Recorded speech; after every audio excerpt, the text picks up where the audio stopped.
It is now my great pleasure to present the 2015 Lillian Dean Inspiration Award, named after the founding director of this writers' conference. This award honors a local writer who has inspired others. This year's recipient, a former school teacher and mother of two, inspired students long before her first book was published, all the while collecting a decade's worth of rejection letters from publishers. Today, she is not only a world-renowned Edgar Award-winning author of more than 30 books, published in practically every language. Her meaningful stories and feisty characters inspire children on every continent. Well, practically. There is the exception of Antarctica. During the summer of 2009, she and her family were invited by director Rob Reiner to be his guests on the Ann Arbor, Michigan set of the film Flipped. Reiner and his son loved her novel so much that he was inspired to make the movie. Her Schneider Family Book Award-winning novel, The Running Dream, about a girl who loses her leg in a car accident, has been an inspiration to a multitude of people, athletes, Boston Marathon bombing victims, and Paralympians. Last year, she waved goodbye to Sammy Keys, the hugely popular, spunky heroine of her 18-novel best-selling mystery series that resonated with, and yes, inspired generations. She travels extensively, delivering motivational speeches to groups of authors, educators, librarians, and students. For a milestone birthday, she set out to run her first marathon, which then led her and her author husband to create the successful fitness and literacy campaign, Exercise the Right to Read, which then inspired tens of thousands of kids and teachers in 35 states to read, but also run, while raising $75,000 to buy books for underprivileged kids. Not only can she run 26.2 miles and still look like a supermodel at the finish line, she can change the oil in your car, operate a forklift, and sing lead vocals in a rock band while shredding a mean electric guitar. Inspired yet? On a personal note, during my days as a local TV news anchor, I was the first to interview her on television when her debut novel was published back in the mid-90s. For nearly 2 decades, we have lunched and laughed, wept and warbled together. She has shared with me, she has cared for me. She has taught me, and she has caught me. But more than anything, she has inspired me. Tonight, it is my honor to present the Lillian Dean Inspiration Award to my dear friend, Wendy Van Dronen.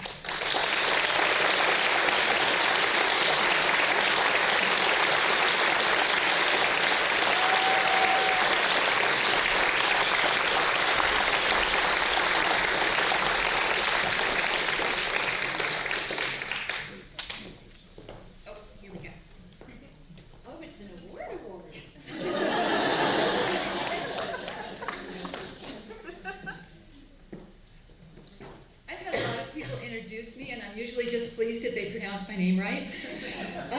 Wendy, that was really great. Thank you very much for that lovely introduction. And I'm supposed to say a few words, so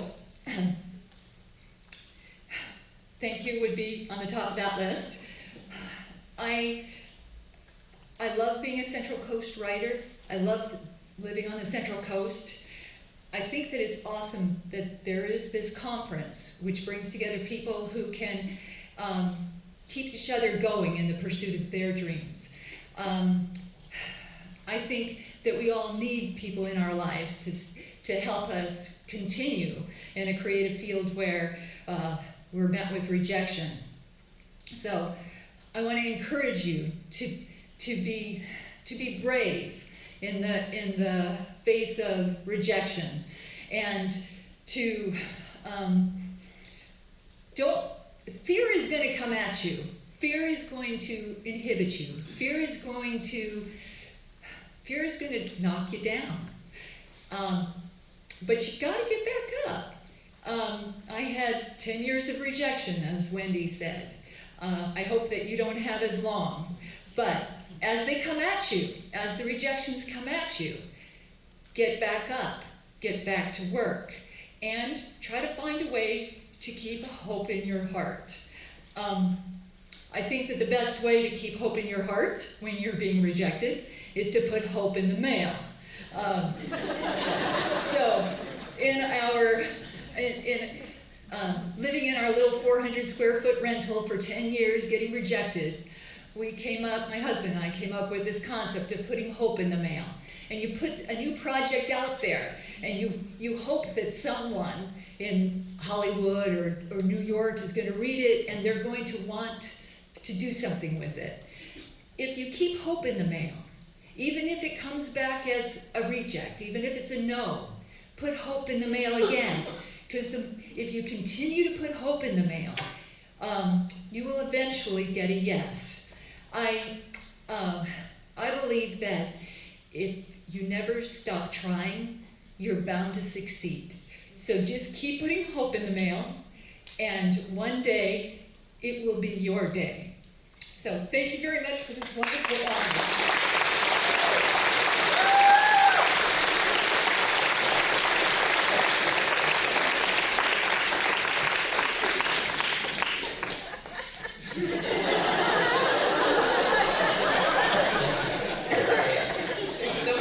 Relief up here that I'm missing.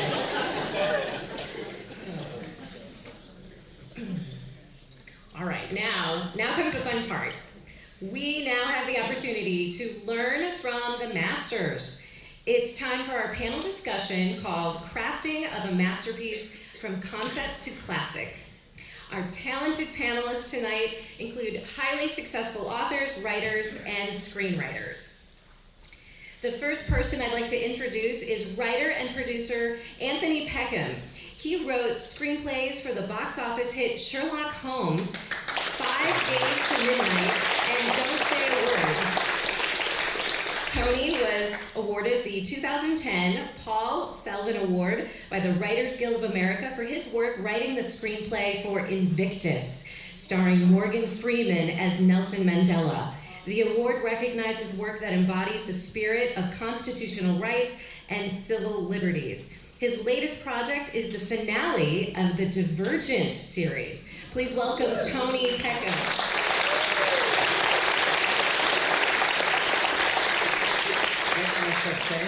You can have a seat. You're fine. Our next panelist, Emmy and Peabody Award-winning producer and writer Peter Dunn's credits include CSI, Crime Scene Investigation, JAG, Melrose Place, Dallas, and the miniseries Sybil, just to name a few. He served as Vice President of Development for 3 Hollywood studios and has lectured in creative writing at UCLA, USC, and Santa Clara University. Peter is the author of Emotional Structure, Creating the Story Beneath the Plot.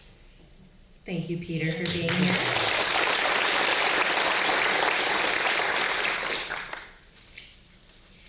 And you've already met Wendelin, but she sits in the next chair. Young readers and teens around the world know the name Wendelin Van Dronen, author of the long-running Sammy Keyes mystery series. Winner of the Lillian Dean Inspiration Award. And also the author of Flipped, which was named a top 100 children's novel for the 21st century by SLJ. The Christopher Award-winning Shredder Man series, which became a Nickelodeon made-for-TV movie, The Running Dream, and The Gecko and Sticky Books. Welcome back, Wendelin. Screenwriter and novelist Doug Richardson knows more than a thing or two about working in Hollywood, having written for 3 Die Hard films, Bad Boys, Hostage, Money Train, among other films. His gritty novels include Blood Money, 99% Killed, Dark Horse, and True Believers.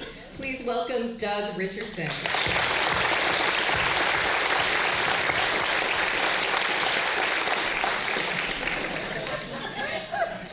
Our next panelist, Jean Perrette, is a multiple Emmy Award winner and Writers Guild award-winning television writer, author, and humor columnist. He was head writer-producer on shows such as Three's Company, The Tim Conway Show, and Welcome Back, Kotter. For more than a decade, he wrote for all of Bob Hope's personal appearances and TV specials, and was the only writer to travel with Bob Hope to the war zones of Beirut, the Persian Gulf, and Saudi Arabia. Gene also teaches comedy writing classes. Welcome, Gene.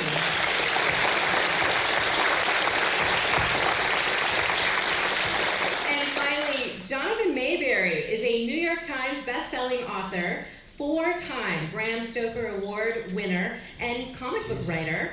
He has written the Joe Ledger thrillers, the Rot and Ruin series, Flesh and Bone, Ghost Road Blues, the Nightsiders, and the Dead of Night series. This is an interesting claim to fame. He was an expert on the History Channel documentary Zombies, A Living History.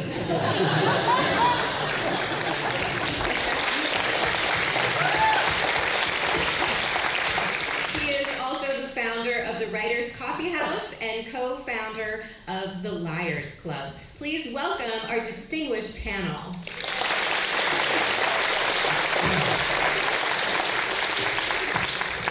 I'm now moving over to the stool that I've been invited to sit on. Do we have one more panelist? Rob made it! Come on out. Okay, we're gonna make room for Rob. Okay, so Rob. Hi, Rob. We're gonna make room for Rob. I think you should move on. Okay, so Rob Edwards, I've been told, just drove up from Mexico to be here. Literally. We'll give you a chair. We're gonna get you a chair, Rob. Rob Edwards has been writing for film and television for the last 30 years. He's an Emmy-nominated writer whose credits include Full House, In Living Color, and The Fresh Prince of Bel-Air. His work in animated feature writing includes Disney's Oscar-nominated The Princess and the Frog and Treasure Planet. Thank you so much for being here, Rob.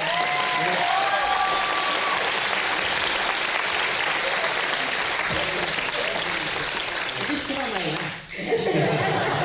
There's room. Do you want the table? There's that other stool back there. Okay, get the. Okay, good. Should we get that one? Should I go find it? And get a funny hat. Yeah, should we use this? How are you?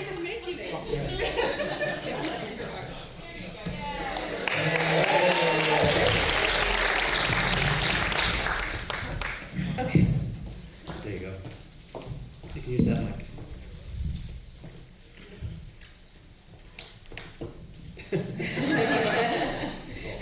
How was traffic on this Friday night? Oh, it was so fun. LA to San Luis Obispo on a Friday. Yeah. It's a dream. Well, you just take a little break, have a drink of water. We're gonna have a discussion, and Awesome. I hope I'm gonna throw out some questions, and I hope that we can have a discussion, and you guys can jump in, and several of you can answer the same question, and maybe you might even have questions for each other.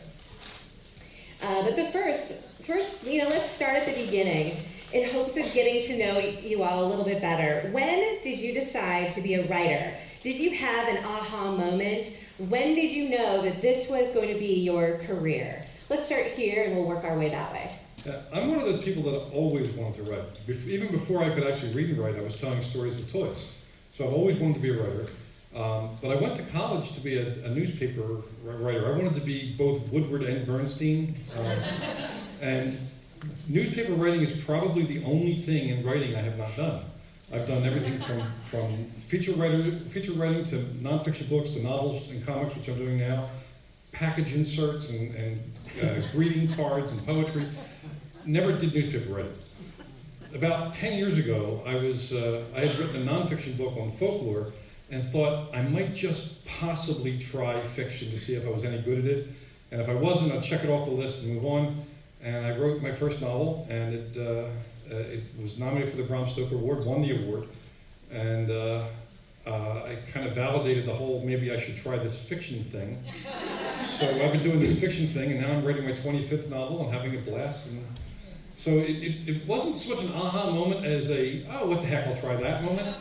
And it was the universe smacking me in the mouth saying, no, dumbass, you should have been doing this all along.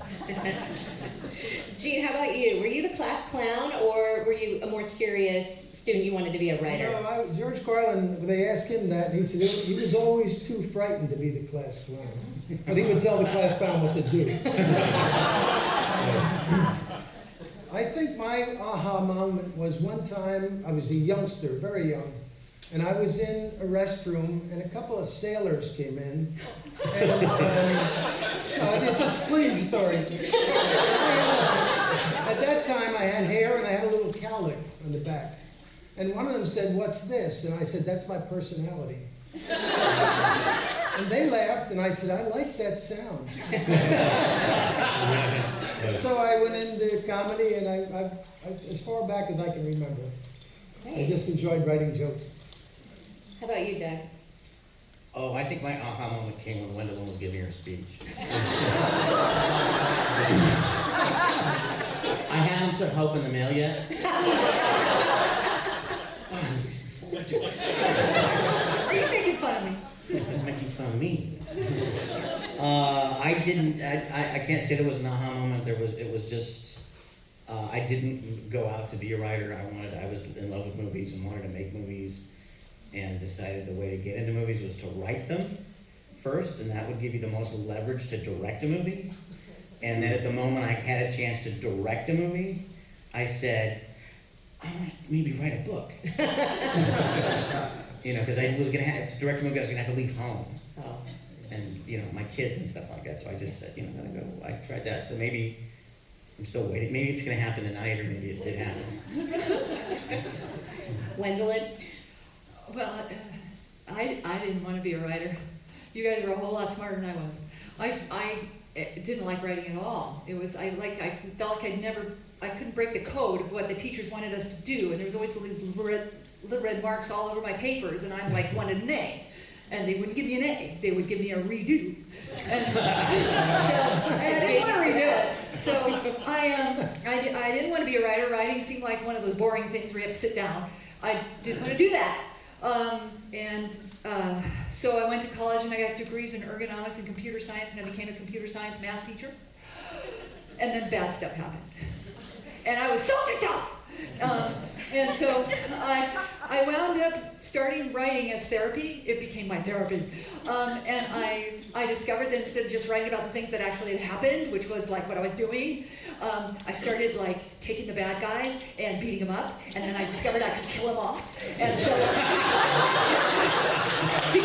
and I wasn't gonna get put in jail, because they're just characters, even though I look just like the bad people in my life. And so I became a writer because I needed to kill someone.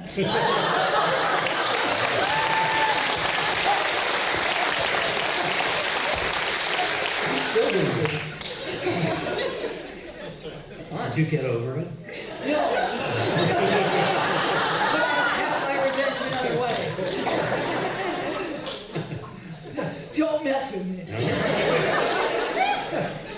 Peter, how about you? I stumbled into it. I studied art, and I was an art director in advertising in Manhattan, and hated all the headlines the copywriters were coming up with. So I think anger, was the thing that made me want to write. And I did a lot of writing in advertising, and then moved into television. And the aha moment I'm still waiting for. Okay. Aha! And Tony, when did you think you wanted to be a writer? Well, I was a liar as a child. And my parents said he's either going to be a lawyer or a writer.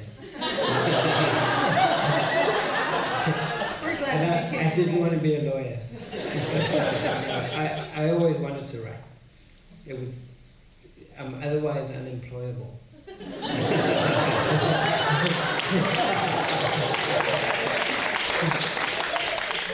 How about you, Rob? That's great. No, I do think it's like I don't sing and dance. That's all that's left. Writing. So many of my writer friends, I'll say, it's not so much that you want to write; it's that you have to write. That you feel like you're bursting with ideas, and if they don't go on paper or something, you know, just bad things are gonna happen. Yeah. So I was, like Gene, I was not the class clown, but I was the guy in the back of the class making fun of the class clown. And then just started from that, like, oh, great, I had my little audience of 5, and I would just kind of, you know, make fun of or tell stories about those guys, and then that grew into a comic strip, and then from there, I started writing plays, and then from there, I was like, what if I sent these to Hollywood? I'm from Detroit, so there was no, like, ooh, big Hollywood dreams. I was just sending them out to guys in LA, and then people said, hey, you know, you should come out here. There you go. So there was no like one aha moment. It was just like, it's got to come out. Somebody's got to see this, see what happens. Yeah. You know, okay. He's right though. It's a compulsion. If it's not a compulsion, you shouldn't do it. Yep. I agree. Because eventually, even the money doesn't mean anything. You know, like there is the torture is so much that they don't pay you enough for it. So yeah, you absolutely have to love it, and you have to feel like this story needs to get told. Yeah, and even, Excuse me, I'm please, sorry. go ahead. At one year at the Emmys, they asked the writers to submit some lines that explain what writing was and what we did. And I submitted one line, which I think they used. It said, a joke is a series of words that ends in a paycheck. I'm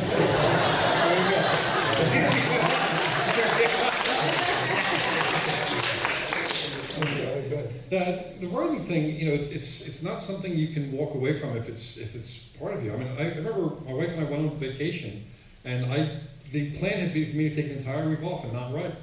And the first 48 hours were the worst of my life because I was sitting there trying not to grab a notepad and trying to pretend to my wife that I was not really writing in my head. How'd that work out? Actually, not only did I wind up writing, I was able to write off the entire vacation because it turned into a working vacation. So it worked out pretty good.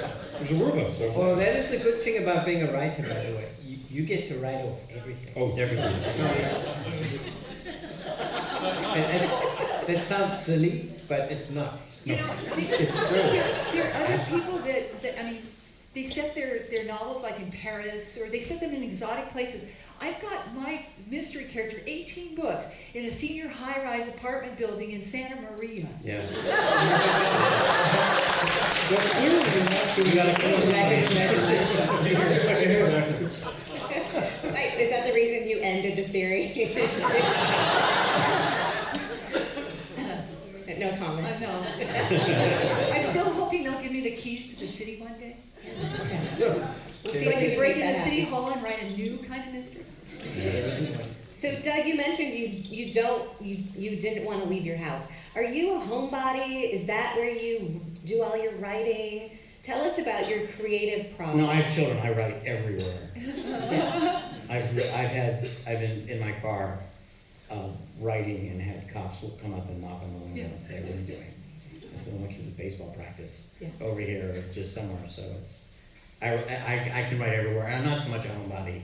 It just was more that I didn't want to leave the family. I did. In truth, it's and some of you know this that movie directors, they can be really brilliant, but they're oftentimes very terrible parents.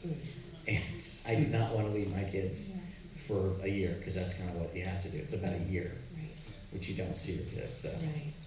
Who else writes in their car? I know Wendy does. Yeah, at Cuesta College. My kids took basketball camp here several summers in a row, and by the time I got here, I sat for hours in the car, scrunched up, just writing a story while they were at basketball camp. So right here on this. Yeah, the invention of the laptop. Yes. Oh. Yes. Anywhere. Yeah. I mean, I've delivered to the side of the road just to dictate notes for something because I didn't want to do it while driving because I wanted to get into the book. And, You didn't want a ticket. I didn't want to take it. That is true. And I didn't also want to rely on the fact that I would remember it when I got home. I had to just pull over and write. So I never writing remember. anywhere. You guys remember? No. I never remember. Remember what? Like, if I have this brilliant idea.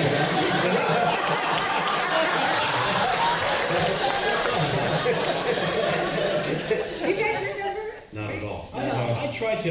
I worked with Aaron Sorkin on Studio 60, and it's amazing because he would just we would spend the day talking about the scene, whatever it was, 9-page scenes. And he had this thing like, papers for wusses, don't write anything down. Oh. And so we would just talk and talk and talk out the scene, talk out the themes of it, and sometimes have arguments about what the thing was. And then at some point he would just say, okay, everybody go home. And then he would jump up, go into his office, and then just type. And I think what he was doing is just assembling the cards in his head, just kind of hearing the music of it, and going, I can't do that. I need a lot, a wall full of cards or Post-it notes or something like that. But he could do it. And it's interesting, like, we talk about writing everywhere. I remember I was at it was Thanksgiving dinner, right? And I had a deadline. Well, I had a deadline. It was TV. We've got deadlines. I had to turn in a draft. And my wife turns to me and says, "Is that a pad on your lap?" I was like, "Yes," whatever. I was just sitting there while everybody's going, "Yeah, okay, I'm thankful for everything."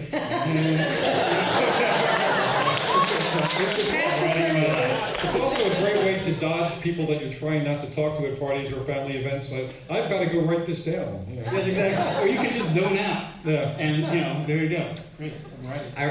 I wrote a chapter on my iPhone at a bar mitzvah. Was it your own kid's bar mitzvah? Was that? Was it your own kid's bar mitzvah? Was it what? Was it your own kid's bar mitzvah? No. It was a friend's kid's bar mitzvah, and it was loud, and Fair enough. it was boring as hell, and it was loud. I sat in the back of the room and I said, I have an iPhone. Nice. And I have a text function. I'll start making notes to myself. Oh, I like that sentence. Let's see what the next one is. Oh, this is good. Maybe I can, and then it was an hour and a half later, it was a chapter. So what did go ahead, Jean. I'm sorry. Go ahead, Jean. I wrote my first book in the car, but I had a voice-activated tape recorder, and I am a gag writer. I was a gag writer. That's how I made my living. And a publisher asked me to write a book. And I said, what's a book? He said, 65,000 words. I said, I don't know 65.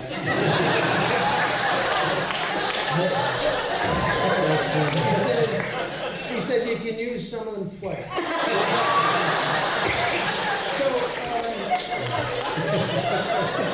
didn't want to write a book, but the show I was on was bothering me so much. I didn't like it. I won't tell you what show it was.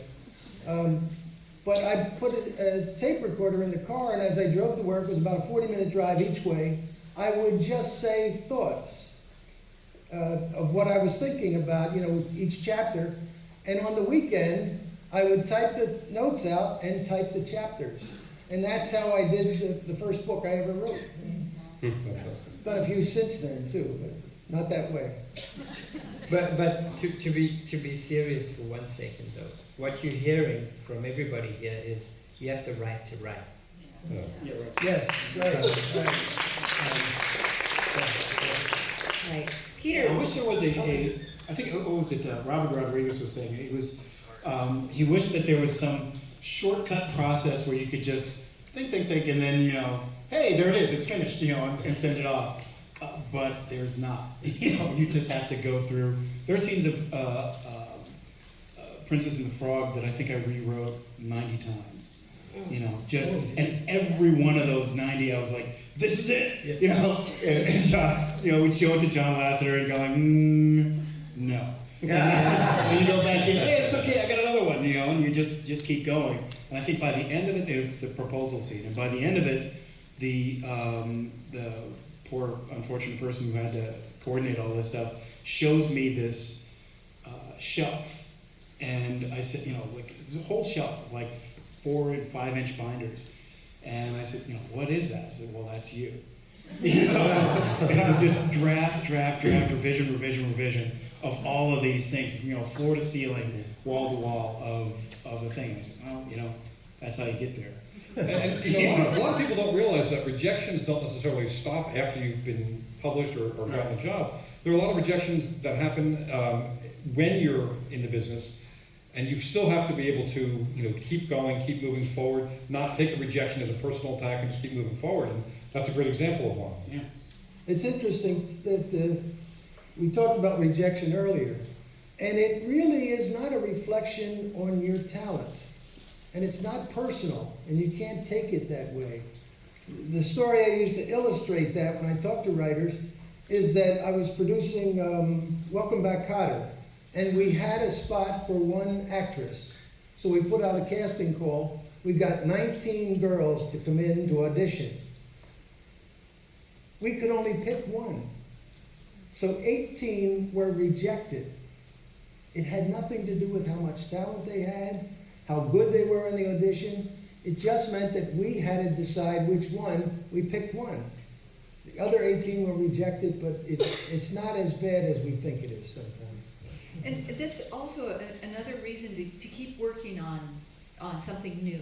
I think a lot of writers, especially when they're first starting out, they'll work on a project and they'll just rewrite it and rewrite it and rewrite it, and it becomes like their only vehicle. Mm-hmm. And I think that if you get away from it and you work on something else, then you can come back to it and see it with fresh eyes, and you can approach it in a new and better way.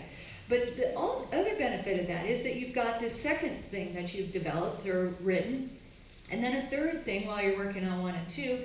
And if you happen to connect with someone who doesn't want a particular thing that you've submitted, but they like your writing, they will say, what else do you have? And then if you've been working on other things, you will have other things to send them.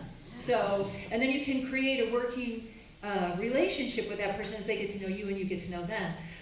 So it really does pay to move on and then look back later when you've had a little distance from the project you were working on before. And oftentimes, that one thing, that first thing that you write, which I always call writing from your DNA. That's the first thing you write. It's this precious thing that you have. Until I don't think you're really a writer until you've written other things. And oftentimes when you get to that second, third, fourth thing, and you might really like it, you go back and look at that first thing you wrote, and you go, holy You understand crap. why it was rejected. What was that? Because you've already in those steps become someone who wrote Right. who wrote something to a writer. Right. Yeah. I have one quick rejection story. I was sitting with Bob Hope, whom I was writing for at that time, and he said, I need a line here. So I ad-libbed a line. And he said, that's not very funny. Now I had to defend my material. So I said, I know it's not funny, Bob, but it has meaning. If you say that in front of an audience, they'll stand up and they'll cheer and they'll applaud. They'll love it for it. He said, how long have you been writing philosophy?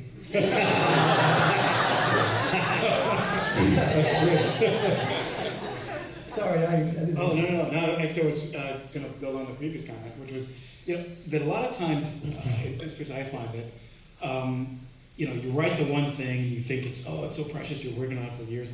You move on. Every time you start to write a new thing, you've learned volumes from the previous thing you've written. Right. And, you look back and you go, man, that was like me in kindergarten. And then off you go. The second thing is that I sold a spec to like Larry Gordon. It was a horror movie, comedy kind of thing. And it was great. It was like Kevin Williamson's basically, this kind of Scream kind of a thing. When that was big, it was like, okay, great, I'm going there. Aliens Attack the Hood was basically yeah, it was great. It was gangs versus aliens. It was great. So it got bid on. It was fun actually. It was Larry Gordon and Joel Silver who hate each other, who both wanted to outbid each other. So it was like the thing went through the roof. So went on the auction block at 10. Was sold. I was on the cover of Variety at noon. And then the most horrifying thing happened, which was everybody who lost the bidding war said, great, what else do you have? And I had nothing else in that genre. So I was like, uh-oh, whoops, I gotta get to work. So I had this terrible romantic comedy, I had to scrap that, and then, just kind of working through it. So I wish I had just kept writing after I'd written the spec. I feel like, months while I was waiting for notes and all kinds of stuff. I could have easily cranked out another one and gotten a second sale right away. So, key, always.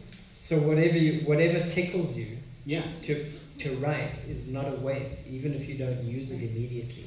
Yeah, exactly. I've had old screenplays that have been resurrected. You know, you get hot for a moment or something like that, and you got a hit movie, and suddenly someone resurrects an old screenplay that I've had that might be 8 or 9 years old. And a couple of times they've brought it up, and you know, my agent calls me and said, so-and-so wants to talk about X. And I'm like, that's it. I tell you right now, I know it sucks. I can't even look at it. I don't want to go back that far. I don't think I was a writer then. I was just a pretend writer. But they're really interested in it. And I swear, there's been twice I've said, not interested. Don't want to go back there again. I think I'm a better writer now. I don't want to, you know, I'm going to go read that and I'm going to be that guy again, you know, or something. You know, they can go back and fix it. I said, I don't want to read it. I don't want to know about it. Because I felt like you really do feel, just like you said, that you've evolved so much from the process of learning through all those other projects. Well, I think that's what drives everybody anyway, Yes. when you write, is that you try to evolve. I mean, it doesn't matter whether you're writing a book or a script or a play. Every piece you write, you're trying to find out more about yourself, who you are, and get that out there long enough for you to take a look at and learn. I mean, the idea of writing to please somebody else, unless you're writing like Wendy here, who writes for children for the right reasons. See, but I'm really just a child. But So I write. but I mean, I think the most important thing is to write for ourselves, and you know, then we'll know when the piece is finished because we know we recognize some part of us that we hadn't known before, and we move on. We're able to move on from that point. But I mean, the flip side to that, I don't know about anyone else, but I don't think anything I've written is any good. Oh, yeah. You know, I mean, it's not. Well, that I don't think qualifies you it's as a writer. finished. So I mean, you keep trying to do some. You keep That's trying the to do devil. a really good piece That's of work. right. Yeah, well, when people ask you what, you know, in interviews, they ask you, you know, what's your favorite book, or what's the favorite thing you've written? It's always, to me, it's the last thing I've written, because I'm hoping that's the best I've written so far. Right. So writing an 18-book series, my fear after a certain point, pretty early on, was that the next book I wanted to make the next book better than the previous book. And so when you're writing across a series for 18 books, I kept raising the bar on myself because I didn't want it to be one of those series where someone, especially kids, I mean, they don't have time for stuff like books, you know, you really need to grab them. So I didn't want to be one of those series where you get to number 3 and you feel like you're rereading number 2 and then you read 4 and you're done because it's just like 3. So in the writing of the series, that was the thing that I was doing to myself. It's just like raise the bar on myself. This has to be better than the last one, which is hard on myself, you know? Yeah. Tony, how do you know if a book or a screenplay is finished if you don't even like it? Well, I mean, you like parts of it. It's finished when they make it, and you can't. There's no You can't point go in back. doing any more work. Yeah, and then Didn't Scorsese say, you know, they're not so much finished as they just get taken away? Yeah. well, there was Time's up. There was a famous painter, an Italian Tintoretto or someone like that, paid someone to take his paintings away when they were done. I've been called in post-production to write looping lines. And it's like, yes! I can improve it just that much more. Because, they're gonna re-loop this scene. Yeah. I hated this scene. Do we have a shot from behind the actor's head so I can add it? Because the dialogue was really bad there. I mean, even at that point, I can improve it just a You little were bit. still thinking about it. Yeah, it's because you're always, you see all the flaws and all the things that didn't work, and you know, you're always like saying, God, if I could have done that, and if given a few more minutes. Well, I've got the 10th anniversary editions of my first 3 novels coming out next year, and they, you know, I was afraid they were just going to reprint them, and they actually offered me the opportunity to go in and make revisions, and it was like, oh. You know, I've had 10 years to see all of the things in there that I hate about the book. Even though people love the books, I see flaws, and to get a chance to go in and change them is gold. It's absolute gold. Are you gonna I be know I've done? gotten better since. Are you going to be done in time? We'll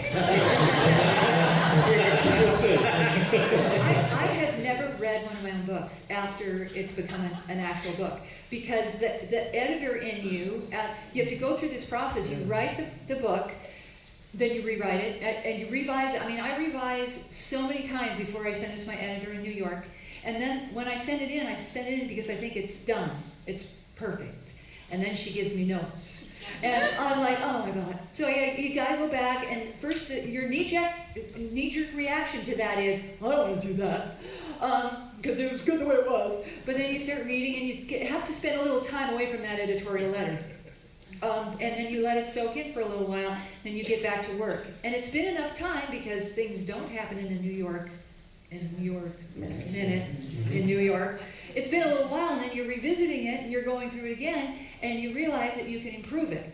So you improve it. So what I say is that writing the book is like running the marathon, and then your editor makes you do sit-ups. And it really is painful, but you got fine abs when you're done, so it's really worth it. Do you ever forget what you've written? Oh, yeah. Sure. Yeah. Yeah. And then someone comes up to you and says something you wrote a few years ago. That was so awesome when this happened, and so said this, and the shark, and you're like, I wrote that. And what was that? Oh yeah, that's right. You know. Well, I tend to listen to the audiobooks of my novels because the guy who reads them, the actor who reads my Joe Ledger series is marvelous. And he inflects the characters differently than I intended, so that it's new. And half the time I listen to him, like, I have no clue I wrote those words. Like, really? Sometimes you're appalled, sometimes like, damn, that's pretty good. But I forget all the time stuff I've written. Right. Some of your best writing you don't remember. Yeah, sure. Yeah, because it's come at a time when you're not paying attention to the writing. It's just Yeah. coming to you. Exactly. Yeah, sure, Yeah. sure. No, but that's probably we all have ADD at some because you have to forget. You sort of have to forget what you wrote in order to write something new and fresh. Right. The problem I've seen so many times is that people don't finish their work, whether it's a script or a book, because they're busy rewriting the first chapter or the first act. And then they get into the second act and they rewrite that. Yeah. And you just can't, and then they go back to the first act because they've discovered something in the second act. You can't do that. That's You have to write it. 100-page You have to wall. put it I down agree easy. with that. What you said Have to about complete. television, that applies, because I've heard it said many times, they say, I don't care if it's good or not, will it be done by Thursday? Right. My point is you have to finish the piece and then consider rewriting it after you've left it alone for a couple of weeks. Because at sometimes Disney Pixar, there's this thing where they say, be wrong as early as possible. Just be wrong. It's gonna be wrong. And what is it in Bird by Bird, right? First drafts suck. And just get it down. Get the idea down. Because until it's down, nobody can get in there. Right. And it's interesting, as you were talking about editors and stuff, there's nothing more like, I think for me, humiliating and humbling, whatever, than the great note. Because at Disney Pixar, we go up to Emeryville, we go up to Pixar, and then you have Brad Bird and Andrew Stanton, who did Finding Nemo and WALL-E, and John Lasseter, the two guys who did Up, and they're the guys giving you notes, and inevitably they'll come up with something, and you go, oh, geez, I feel like such an idiot. Like, why didn't I think of that? And then you just, you go back in your writing hole and you work it out. But for you guys, what do have you guys ever gotten like that great note? Yeah, and then I put my name on it. Yeah, exactly. We're the editor, good. I'm just gonna like sign it. Actually, there's a process in novels that happens with good editors. When my novel Patient Zero was sold, the editor, when they bought it, they're I love it. Then of course, then you get the notes, and they can be extensive. Yeah.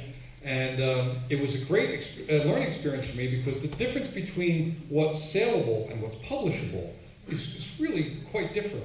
What's saleable means they're buying it and the potential for it, but they do want you to make changes. And I got a couple of great notes from my editor at Griffin about Patient Zero. There was a character who was in his head the whole time, and he said give him a Watson, give him someone to talk to.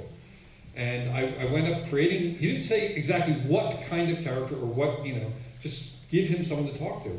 And I created a character that wound up going on to become one of the most popular in the series, and I brought him back in almost every book since. And that note changed the personality of the book so completely. So a good book editor can really give you the encouragement to write at your best. And you're generally, your first draft, even if you saw a good polished draft, it's not as good as the version that will go through the process of editing and eventually get out to the bookstores. I'd say the best note I ever got was, and I remember it so distinctly, because at the time it was the worst note I ever got. I mean, I was going to go down fighting how bad this note was. We were finding directors for this movie. We're down to like 3 or 4 directors that we liked. And I was at some screening room in Beverly Hills about to watch this woman's film that she'd made, and she was high on their list. And one of the executives from the company was there they're about to screen this thing just for me. And we were chatting just before the film was about to go up. And then he just said, and by the way, she thinks, I don't remember specifically what it is, but it was this, she thinks blah, blah, blah, blah, blah, blah. And I mean, it went counter to everything in my entire body. And I said, that's the biggest, stupidest thing. It ruins the whole movie, and this is why I went through chapter, verse, ripple effect. It affects this, it affects this, it affects this. Why am I going to even watch this thing now? Because you guys are at least coming to me and wanting my opinion on the director.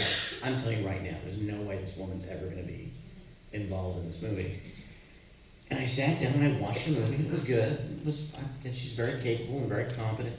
And I got in the car and pissing about this note, just pissing about it. Yeah. And I'm driving home, and I'll tell you, I know the stoplight I was at. It was 11 o'clock at night, right in front of the Beverly Hills Hotel on Cannon, and all of a sudden it was, oh. And then it was, oh, and I started going through everything that it meant. And suddenly the movie that I thought was great was right here, could be there. And I was on the phone on the way there, calling the executive, getting him up and saying, I'm an idiot, I'm wrong, I gotta meet this woman. And she didn't direct the movie. There's a whole lot of reasons why she didn't direct the movie. It got made, it was terrible. But to this day, she's one of my best friends on the planet. And to this day, she's been the greatest guy ever. Can you talk about the creative process? Do ideas come to you where you can see the beginning, middle, and end, or you just get a nugget? Or can you talk about that? You want to start? Writers are weird people, that we all know this. I was sitting in a diner making notes in a nonfiction book, and 2 characters started talking in my head. Now, if you're not a writer, this is a cry for help. There's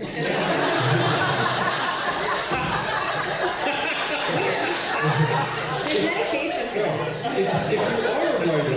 If you are a writer, you understand that on some level, there are other different levels of your brain, and on some level these characters are starting to become real, and ideas are starting to coalesce into an idea.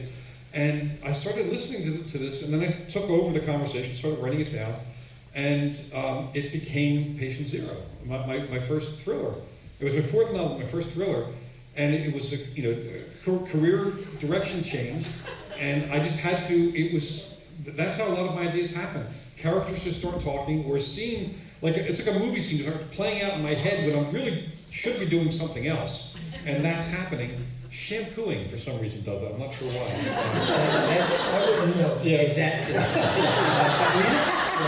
The showering process. Aaron Sorkin takes 10 showers a day. See, there you go. Yeah, it is. Maybe There's that's something. why. I think there is something. I mean, it's weird, but yeah, I mean, we're weird people. But but there is something meditative. Does about it. Aaron know we have a water shortage? Yeah, exactly. I'm hoping there's short showers. Maybe there's it's water on, water off kind of thing.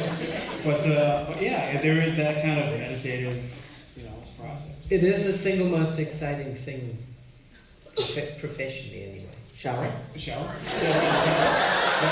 No, that's the second. Yeah. No, what is? No. A new idea. Yeah. All right. A new idea that when you suddenly go, oh, wait, And then it goes there's down. something here. Then you can't make it work. Usually, Yeah. but sometimes not. Yeah. Yeah, No, but sure. it's totally exciting. Yeah, when I was, a lot of times I'll be kind of walking. I like to walk around in the morning, and In the rain?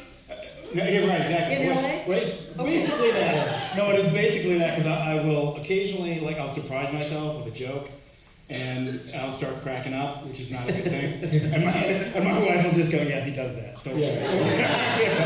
But yeah, I'll just kind of stare into blank space and then go, bah, that'll be fun. And then I race it away. It's bad. I love that when you get an idea at night, the writers talked about this, have a pen by your bed and Sure. a notepad. Mhm. My writing during the day is illegible. I will get an idea at night and I'll say, this is wonderful, and I'll reach over and in the dark I'll kind of get a note. And then I get up in the morning and I read it and it says, Rice Krispies should be green. No idea what I was thinking about. When I was half asleep, it made sense. Yeah. I used to have great stories on bar napkins. Yeah. And then the next day I had no idea what I had to stop drinking.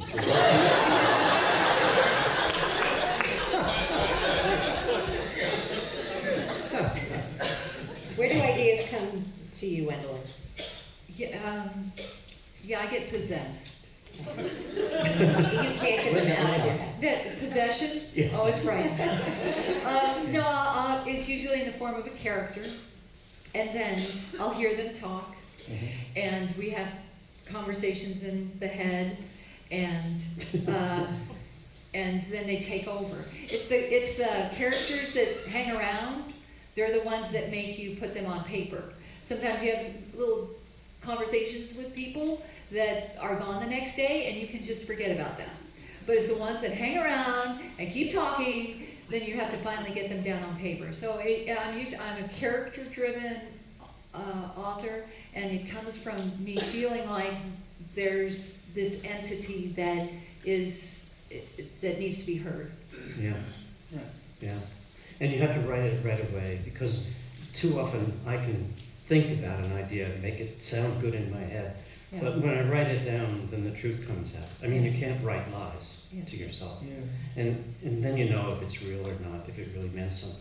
But It's always so I wasted perfect. a lot of time walking around. Yeah, it's always so perfect in your head. Yeah. Oh yeah, that's so true. Oh, yeah. It's like, oh, this is just Yeah, awesome. it's He makes this flawless. great speech.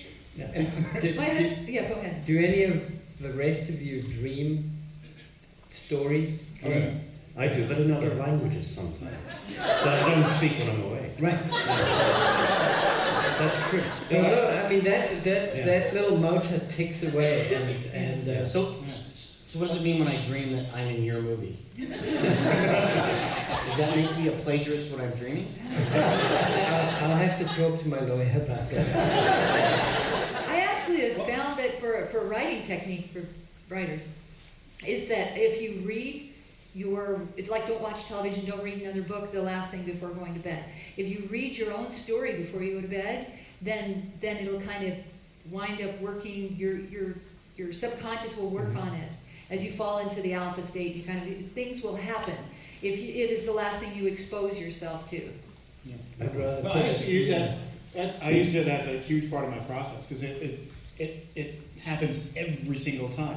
If you ask yourself a question before you go to sleep, first thing when you wake up, you're going to solve it, because it just goes offline, and then you're just fixing. In fact, at Disney Pixar, like every morning after a screening, 5 people would race up and say, "I had a dream about your movie," and they would have solved the problems of the movie. It's just, it's a great thing, and it's like a gift. It's like, oh, freebie. Yeah. You wake up, you get the pad, you just kind of like write it down. You've been working on it all 4 night, pages. you just didn't know it. Yeah, 4 free pages in the beginning of the day. Great. But if I ask myself a question before I go to bed, there will be no going to bed. There will Yeah. Yeah, right, exactly. Yeah, I me will too. try I don't think I to could do I that. cannot do that.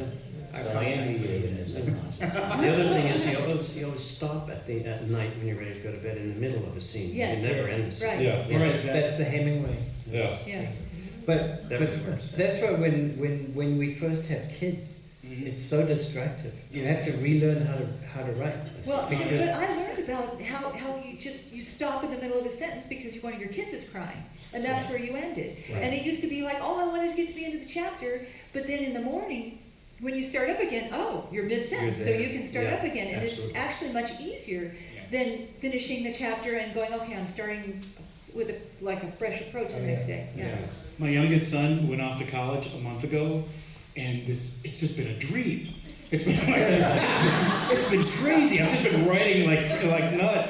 I'm like locked in and there's Post-it notes all over my doors and everything. Yeah, because I haven't had that, like, I would be in the middle of a scene, and my son would go, hey, Dad, can I borrow the car? Right. I'm like, do you realize it's like, it takes 2 hours for me to get there. It's like, I said, it's like a warm bath. Imagine that. I have to get into the hot water, whatever. It takes a long time. I get there, I see the walls, I hear the dialogue, whatever, the music is playing. I'm typing like crazy, and then you knock on the door and ask me for the keys that are sitting right there on the table, you know, whatever. And it takes me another hour and a half to get back to where I was, you know. I like that. I like that because I like writing in the middle of that. Yeah. It's like Yeah, I had a sign on my people door see you at home. sitting there and you're not doing anything and they think you're not working, so I think that's a good time to interrupt you. Yeah, exactly. That is where murder is an unviable option. Because you're solving puzzles. Just like that, I was there relaxing and thinking, meditating and thinking about what I was writing. And she came in and she said, boy, you've got an easy life. And I said, look, this is what writers do. I said, we sit here, we think, and we're working. When I'm doing this, I'm working. She said, if you're still working at dinner time, should I wake you?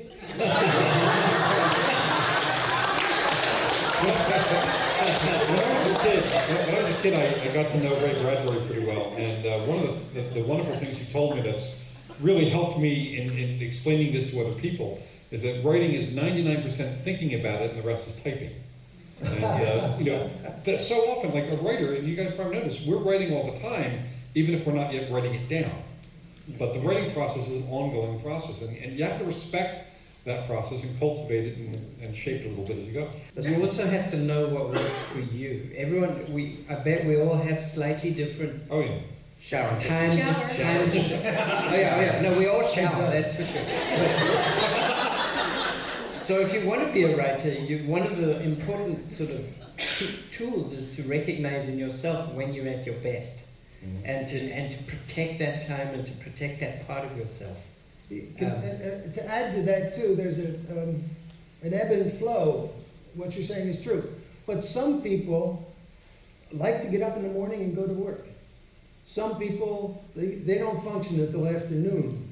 I think a writer has to find when their most productive time is and take advantage of it. If you're a morning person, do your writing in the morning and write your letters and do your taxes and so on in the afternoon. But take advantage of that time when you're at your best. Yeah. I did that until Compose in the morning and They'll decide when your Then best they time is. decided when it was okay or whatever. So when is everyone at their best? Tony, we'll start with you. When are you at your 8 best? to 1. 8 to 1. Boring. 8 to 1. 8 to 1. Wow. That's my block, and then I'll edit after a nap and some exercise. Okay. 6 to 12, and then editing until I go to sleep. It's like it takes the composing is like boom, whatever. Yeah. First draft is nothing, Right. but it's gonna die a good 5 or 6 times before it's done, before the day's work is done, and then I kind of pack that off and then move on to the next thing. I'm mornings too. I'm nights. After I put the kids to bed and my wife to bed and everything else, then my office was a mile from my house. I rented an office, and then I would walk or take my bicycle to the office and write from about 10 until about 3 in the morning, and then come home and get up and feed breakfast. But it was weird, but that's what made it work for me. When did you sleep? Or when are you planning to sleep? From 3 to 7. Hasn't happened yet. And in naps. Yeah. Every writer deserves a nap. Yeah. I think we Whatever they are. we're on that. Do you read as much as you write? I read a book a week at least. Yeah. And read and watch films. And you can't write if you don't read, and you can't write movies if you don't watch movies or TV or whatever. I don't read fiction anymore. Having written so many movies, I don't know if you've experienced this, it's gotten so, and having read so many books to either adapt or potentially adapt, it's so hard to read fiction and not be working. Mm-hmm. And not saying, oh yeah, I cut this out, oh I expand this, I turn this into that, and that we can't use, and that, almost as if you're reading with a highlighter. It's like you can't even enjoy the story because It's so you're hard. Really, I I mean, find it wonderful to be unless- inspired by this. Unless now it's a genre that I'm now trying to find genres that I would never ever try to adapt. Right. You know, You're or reading something. a lot of romantic comedies.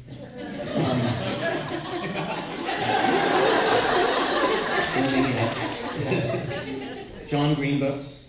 Oh, My daughter reads them, but seriously, I read almost exclusively nonfiction, and it's still sometimes those end up Yeah, right. biting you in the ass. You're reading it, it's great, and you're like on vacation, and this is the best thing. I was reading Lone Survivor, and my son made me read it. I'm on vacation, and I'm halfway through it, and I'm on the phone with my agent saying, "Who owns this? I want this. No one can write this but me." You know, and she says, "Peter Bird's got it," and he's writing it himself. He's gonna screw it up, and he did. In my opinion, it made $100 million and some odd dollars, but anyway, but generally, it's like I almost want to look at it beforehand and say, I'm not going to want to adapt this. Awesome, I'll read it. You know, I've been doing most of my leisure reading via audio when I'm traveling. I'm always traveling.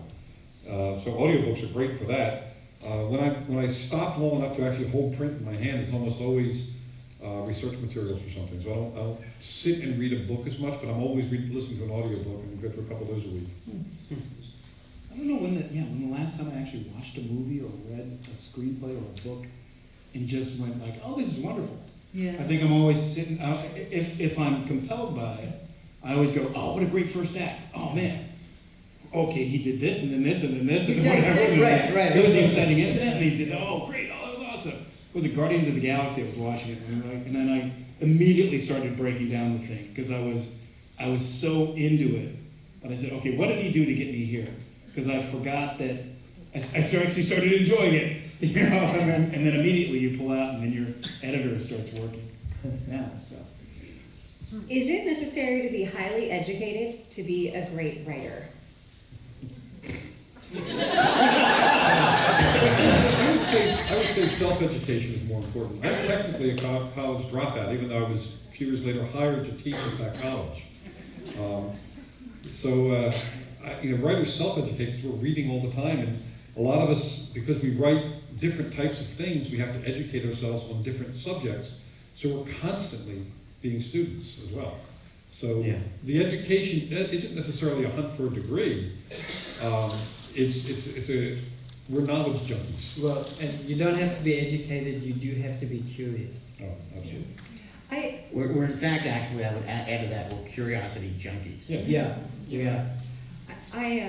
So I was a school teacher, and I taught computer science, and the English department is full of English teachers who are grading papers. It's their life. Reading and essays and all that, that's their life. And all of them want to be writers or novelists. And it's almost like they've spent too much time in it to be able to write freely, where you're going to be too critical of yourself. You're going to compare yourself to the classics, or I'm going to write the great American novel, or whatever you're going to do. And I think that it hinders you actually to be that educated in the arena of a creative pursuit. I know an enormous number or have met an enormous number of wannabe screenwriters, and they all said, have you read this? Did you read that movie? And all the movies have been made, and top scripts, and they just, and I just tell them, no, I haven't read those scripts. I have no interest in reading those scripts. I've seen the movies. Some of them are awesome and they're great, but wow, you're clearly spending too much time trying to figure out how someone else is doing it instead of trying to figure out how you would do it. And I think that's a huge mistake that people make. I think we have time for one more question. I want to ask, what is the most important thing we can do to raise the next generation of writers? Read. Read and watch. But also, Not go to school in Texas.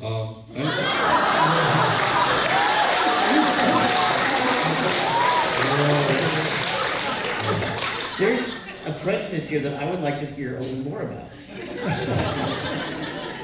I'm sorry.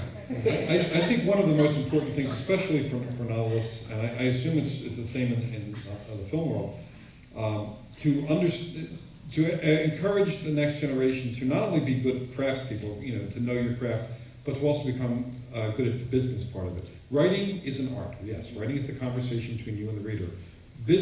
Publishing is the business of selling copies of art. And it is not the same thing. And you need to know each. You need to be good at each. And you need to treat the whole thing as it's a business, it's a small business. And if you're not good at the publishing side of things, no matter how good you are at writing, you're fighting an uphill battle all the time. And so I always encourage writers who are coming into the business to make sure they know both sides of it. I'd like to add to that because it is the difference. We were all talking about how some people have scripts that they've been working on for 6 years and whatever, and they're dogged and stuff. And I always say there's a big difference between having written and being a writer. That being a writer, it's a job. I mean, I'm developing 6 projects, simultaneously. So there's two being sold, or two that have sold that are, whatever, that I'm writing for producers, 2 that I'm getting ready to, to put on the auction block, and then 2 that I'm just starting to work on. That's a lot of showers. Well, yeah, exactly. but I'm a working writer. It's like I need to sell 2. I need to sell 2 screenplays a year to kind of, keep my wife in jewelry. So, so I'm always in there, and there's a lot of stuff is going to die. If I go in for pitches, maybe it's 10 to 1. I'll go in on 10 pitches, sell 1. And if it's specs, I have kind of like a 1-to-1 with specs. Those work out pretty well. But I always have to develop stuff, and I always see young writers and they're holding on to this script, and I say, well, what else have you got? They don't have it. I'm saying, well, do you know what to anticipate from that script sale? No. Do you know basically how much? If you're going to work in television, do you know what a typical television writer makes? Can you live on that? Can you live on 1 or 2 script sales every 2 or 3 years? Nobody knows. And, I don't think you would ever find like a NFL quarterback who didn't know how many yards there were on a football field. But writers, we sometimes we're very passionate and we're artists, but we forget the whole business side of it. And I just want to add one quick thing too, which is you were asking about what we should teach. It's always stunning to me people know like kind of format and stuff, and sometimes structure, and those conversations happen. And then I'll always kind of in workshops I'll turn around and say, okay, tell me the story of Goldilocks and the 3 Bears. Just tell me a story. Right. Fill in the characters and tell me why you're telling this story and give it an edge. And they fall apart. And I wish we started there. I wish we started with like story. Yeah. Right. Here is a wolf and 3 pigs, and each give each of the 3 pigs a character. Give the wolf, why is he blowing down the houses? Whatever. Just and Aristotle. What is the guy doing and what is against him, and that kind of thing. Start there, and then learn formatting and whatever, the 3-act structure and all that. I mean, I would say if you want to be a writer, you should take a drama class. You should learn. You should learn to act.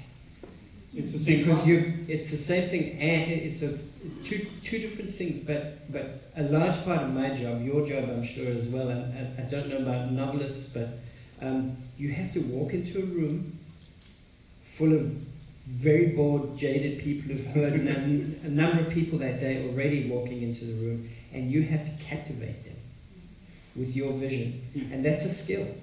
And you have to learn that skill. It's got nothing to do with writing, or not. It's not got nothing to do with writing, but it's an adjunct to writing. That's almost as important. And so, tell a story. You have to be able to tell a story well. You have the guy in the bar who can tell the story to everybody that makes everyone listen over the Monday Night Football. We could take that guy and give him a career in Hollywood. Tell stories. But you also have to know why you're the person to write it. because that builds your passion. And you can't pitch or act in a pitch meeting unless you're passionate about the idea. You truly believe it. Unless you're pitching to a room full of fools, they're going to pick up on the fact that the passion isn't there. You have to be convinced that you're the person to write that idea.